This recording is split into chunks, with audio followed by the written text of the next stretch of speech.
जय श्री राम। नमस्कार दर्शक बंधु, मु पद्मनाभ आपण मानू आष्टी ओडिया राशिफल कार्यक्रम को स्वागत करुच्ची। दर्शक बंधु आसतु आज आलोचना करवा चलित वर्ष 2024 जून मासटी मिथुन राशि व्यक्तिशेष किपरि कटिब। ए मासटी आपण जीवन प्रत्येक क्षेत्र में किपरि रहिब जानियापाई आपण भिडियोटी शेष पर्यंत देखंतु एवं भिडियो शेष में दि जाउथिबा प्रतिकार आपण करंतु आपण को अनेक शुभफल प्राप्त हेबो। दर्शक बंधु प्रथम देखिबा एई मासरे आपणकर गोचर कुंडली उपरे ग्रह मानकर स्थिति किपरि रहिछि। दर्शक बंधु मासर आरंभ आपणकर चतुर्थ स्थान रे केतु गोचर करुछंती, आपणकर नवम स्थान रे शनिदेव गोचर करुछंती, आपणकर कर्म स्थान रे आपणकर दशम स्थान रे राहु गोचर करुछंती, मंगल आपणकर एकादश स्थान रे गोचर करुछंती एवं आपणकर द्वादश स्थान रे रवि बुध शुक्र एवं बृहस्पति गोचर करुछंती। जून मास 12 रे शुक्र आपणकर जन्म राशि रे गोचर करिवे, जून 14 रे बुध आपणकर जन्म राशि रे गोचर करिवे एवं जून 15 रे रवि मध्य आपणकर जन्म राशि रे गोचर करिवे। दर्शक बंधु यह हूँ आपण 2024 जून मासर आपणकर गोचर कुंडली उपरे ग्रह मानकर स्थिति। तेबे एई ग्रह मानकर स्थिति को नहीं एबे विस्तृत भाव आलोचना करिबा सारा मासटी आपण पई किपरि कटिबो। दर्शक बंधु भिडियोटी आपण निश्चित भाव शेष पर्यंत देखंतु एवं जदि आपण आम चैनल को सब्सक्राइब करना चैनल को आपण सब्सक्राइब करनियंतु जहा फल रे हमर प्रत्येक वीडियो आपण पाई परिबे। दर्शक बंधु प्रथम देखिबा ए मासरे आपणकर क्यारियर को नहीं कि आपणकर कार्य आपणकर कर्म को नहीं कि मासटी आपण पई किपरि रहिबो। दर्शक बंधु आपणकर कर्माधिपति बृहस्पति आपणकर द्वादश स्थान रे सारा मास गोचर करछंती एवं आपणकर कर्म स्थान रे राहु गोचर करछंती, आपणकर एकादश स्थान रे मंगल गोचर करछंती। तेन दर्शक बंधु कर्म क्षेत्र में आपण पई चाप आसीबो, प्रेशर आसीबो, तबे भी आपण पई कर्म क्षेत्र में लाभ भी अछि। कर्म क्षेत्र में विभिन्न समस्या गुड़िकर आपण समाधान करि परिबे। आपण निज उपरे आपणकर निज उपरे संपूर्ण निर्भर करे। आपण केबे हारासमेंट होंतुनी, आपण कर्म करंतु। जेहेतु आपणकर कर्म स्थान रे दशम स्थान रे राहु बसचंती, एकादश स्थान रे मंगल गोचर करछंती एवं आपणकर षष्ठ स्थान को शनिकर दृष्टि अच्छी, मंगलकर दृष्टि अच्छी एवं आपणकर एकादश स्थान को राहुंकर मध्य दृष्टि रही। तेबे निश्चित भाव में आपण कर्म क्षेत्र में विकास करेंगे। कर्म क्षेत्र में आपण समस्त कार्य सुचारू रूपे करेंगे। कार्य क्षेत्र में आपणकर यथेष्ट भाव में उन्नति रहिबो। कर्म क्षेत्र में आपण डेभलप करिवार जोग आपण पई रही। अधिक चाप आपण पई रहिबो। कर्म क्षेत्र में आपण पई प्रेशर रहिबो, किंतु आपण भयभीत होंतुनी। अन्य मानव सहाय्य सहयोग आपण को मिलिबो। कर्म क्षेत्र में आपण आगे चलिबे। दर्शक बंधु कर्म क्षेत्र में आर्थिक लाभ आपणकर रहिबो। आपण अर्थ प्राप्ति जोग अच्छी, धन अर्थ ए सब टंका पैसा आपण को प्राप्तर जोग आपण रही। दर्शक बंधु जदि आपणकर साधारण काम किसी आपण करूछंती निजर जीविका निर्वाह पई, तबे ए मासरे आपणकर रोजगार रहिबो निश्चित। कर्म क्षेत्र में आपणकर आय रोजगार निश्चित भाव में रहिबो। कर्म क्षेत्र में दर्शक बंधु मध्य आपण प्रशंसित हे निजर कार्य पाई, तेणु आपण निजर कार्य उपर फोकस रखंतु, आपण कर्म करि चलंतु। एबे देखिबा जदि आपण वाणिज्य व्यवसाय करूछंती मासटी आपण को पई किपरि कटिबो। दर्शक बंधु आपणकर द्वादश स्थान रे जेहेतु ए मासरे रवि बुध बृहस्पति शुक्र चारोटी ग्रह गोचर करुछंती, आपण बिजनेस क्षेत्र में मासर आरंभरू आपण सावधान रहिबा निहाती आवश्यक अछि।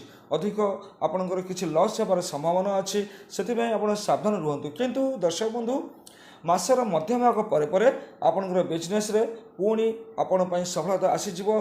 बिजनेस रे पुणी ग्रो होबार संभावना अछि। आपणकर इनकम रोजगार आय वृद्धि होबार जोग आपण पई रहिछि। मासर आरंभरू मध्य आपन को रोजगार रहिबो, किंतु आपणकर आय रोजगार कमी जवार संभावना अछि। किंतु मध्य भाग परे मासर मध्य भाग परे आपण वाणिज्य व्यवसाय ठीक भाव में चलिबो। अधिक रोजगार आपणकर पुणी बढ़िबार जोग आपण पई रहिछि। आपणकर दर्शक बंधु बृहस्पति आपणकर सप्तम भाव स्वामी द्वादश भाव जेहेतु रोचते से मासटी आप सावधान रहीकि निजर वाणिज्य व्यवसाय चलैवा आवश्यक अछि। ଏବେ ଦେଖିବା ଆପଣଙ୍କର ଆର୍ଥିକ ସ୍ଥିତି ଏହି ମାସରେ କିପରି ଆପଣଙ୍କ ପାଇଁ ରହିଛି। ଦର୍ଶକ ବନ୍ଧୁ, ଆପଣଙ୍କର ଏକାଦଶ ସ୍ଥାନରେ ମଙ୍ଗଳ ଗୋଚର କରୁଛନ୍ତି, ଆପଣଙ୍କର ଦଶମ ସ୍ଥାନରେ ରାହୁ ଗୋଚର କରୁଛନ୍ତି ଏବଂ ଆପଣଙ୍କର ଷଷ୍ଠ ସ୍ଥାନକୁ ଗ୍ରହମାନଙ୍କର ଦୃଷ୍ଟି ବି ରହିଛି। ତେଣୁ ମାସରେ ଆପଣଙ୍କର ରୋଜଗାର ବୃଦ୍ଧି ହେବ, ଆୟ ରୋଜଗାର ଆପଣଙ୍କ ପାଇଁ ରହିବ। କିନ୍ତୁ ଦର୍ଶକ ବନ୍ଧୁ, ଏହା ସହିତ ମଧ୍ୟ ବ୍ୟୟ ମଧ୍ୟ ଆପଣଙ୍କର ଅଛି। ବ୍ୟୟ ଉପରେ ଆପଣଙ୍କୁ ନିୟନ୍ତ୍ରଣ ରଖିବାକୁ ପଡ଼ିବ। ଆପଣଙ୍କର ବ୍ୟୟ ସ୍ଥାନରେ 4ଟି ଗ୍ରହ ମାସର ଆରମ୍ଭରୁ ଯେତେବେଳେ ଗୋଚର କରୁଛନ୍ତି, ଆପଣ ବହୁତ କିଛି ବ୍ୟୟ କରିବେ। ଘର ପାଇଁ ବ୍ୟୟ କରିବେ, ସ୍ୱାସ୍ଥ୍ୟ ପାଇଁ ଆପଣଙ୍କର ମଧ୍ୟ ଖର୍ଚ୍ଚ ହେବ। ସେଥିପାଇଁ ଆପଣ ଚିନ୍ତିତ ହୋଇପାରନ୍ତି। ତେଣୁ ବ୍ୟୟ ଉପରେ ଆପଣ ନିହାତି ଭାବରେ କଣ୍ଟ୍ରୋଲ କରିବା ଆବଶ୍ୟକତା ଆପଣଙ୍କ ପାଇଁ ରହିଛି। ଏବେ ଦେଖିବା ଆପଣଙ୍କର ପାରିବାରିକ ଜୀବନ ମାସଟିରେ ଆପଣଙ୍କ ପାଇଁ କିପରି ରହିଛି। ଦର୍ଶକ ବନ୍ଧୁ, ପାରିବାରିକ ଜୀବନ ଆପଣଙ୍କର ଚତୁର୍ଥ ଭାବରେ କେତେ ବିରାଜମାନ କରୁଛନ୍ତି। ତେଣୁ ପରିବାରରେ କୌଣସି ଘଟଣାକୁ ନେଇକି ପରିବାର ବ୍ୟକ୍ତିବିଶେଷଙ୍କ ସହିତ ଆପଣଙ୍କର ମତଭେଦ ହୋଇପାରେ, ମନୋମାଳିନ୍ୟ ହୋଇପାରେ। ତେଣୁ ସବୁକିଛି ଘଟଣାକୁ ଆପଣ ମ୍ୟାନେଜ୍ କରି ଚଳିବା ଆବଶ୍ୟକ ଅଛି ଏବଂ ସବୁକିଛି ଘଟଣାକୁ ଆପଣ ସୁଚାରୁ ରୂପେ ବୁଝିବା ଆବଶ୍ୟକତା ରହିଛି ଆପଣଙ୍କର। ଯେହେତୁ ଚତୁର୍ଥ ଭାବରେ ବସିଛନ୍ତି, ମିସ୍ଅଣ୍ଡରଷ୍ଟାଣ୍ଡିଂ ହେବ।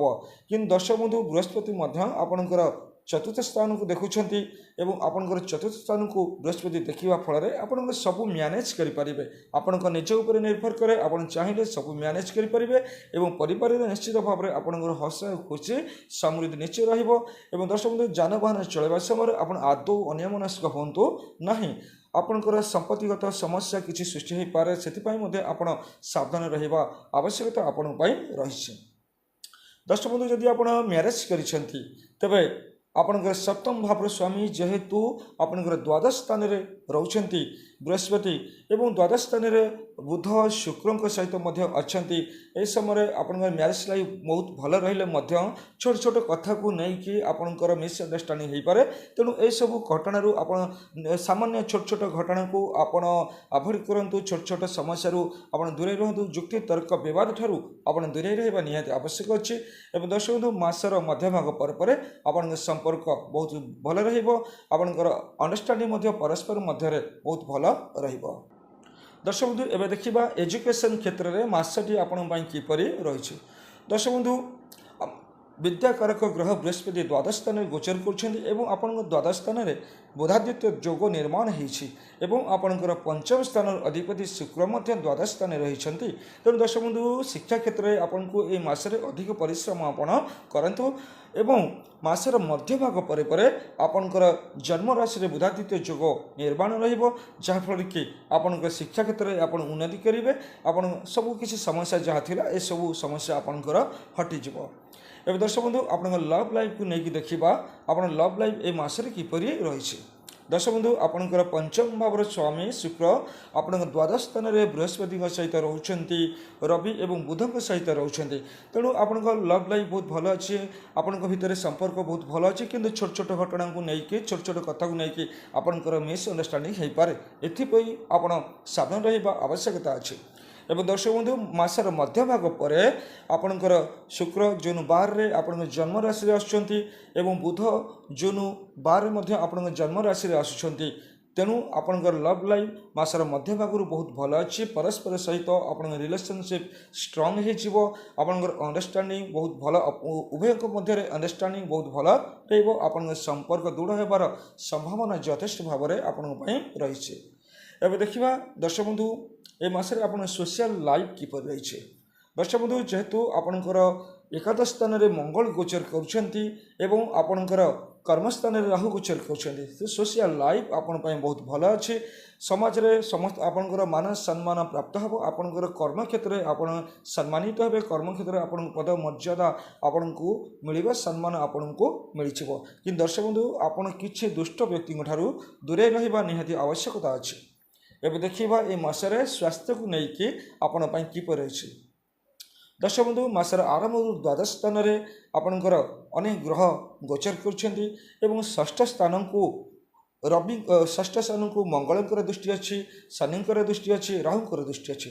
तेणु दर्शक बंधु आपणकर किसी स्वास्थ्यजनित समस्या देखा दे पारे, आपणकर गलारे किसी प्रोब्लेम देखा दे पारे, आपण गला दरज हो पारे, गला को लेकिन किसी समस्या आसीपे, टनसिल जनित किसी समस्या ए मास देखे पारे, आपणकर आखि को लेकिन किसी समस्या ए मासरे देखा दे पारे एवं पेट जनित किसी समस्या आपणकर देखा दे पारे। तेणु दर्शक बंधु एथिपाई आपण निजर केयर नियंतु एवं आवश्यक हेले डॉक्टर परामर्श निहाती नेबा आवश्यकता अछि। दर्शक बंधु यह हूँ आपण 2024 जून मासर संपूर्ण राशिफल। आपण यही प्रतिकार करूँ, यही प्रतिकार करने द्वारा मासटी आपण खुशी कटिज, समस्त समस्या आपको रिलैक्स मिल। दर्शक बंधु आपण प्रत्येक दिन भगवान विष्णुकर मंत्र जप करूँ। प्रत्येक बुधवार दिन गोमाता को सबुज रंगर परिबा खाइबा दिंतु बा घास खाइबा दिंतु एवं यह सहित आपण पक्षी मान नियमित पक्षी मान किसी दाना खाइबा दिंतु। दर्शक बंधु आपण यही प्रतिकार करूँ, देखिए सारा मासटी आपण खुशी कटिज, आपण सबकि समस्यार समाधान हो। दर्शक बंधु मुझे आशा करुँच आपण यही प्रतिकार निश्चित भाव में करेंगे, जहाँफल कि मासटी आपण खुशी कटिज। दर्शक बंधु आज तो समय हो गलानी, आज कार्यक्रम ये रखा, पुणी कथा परवर्ती समय। जय जगन्नाथ, नमस्कार।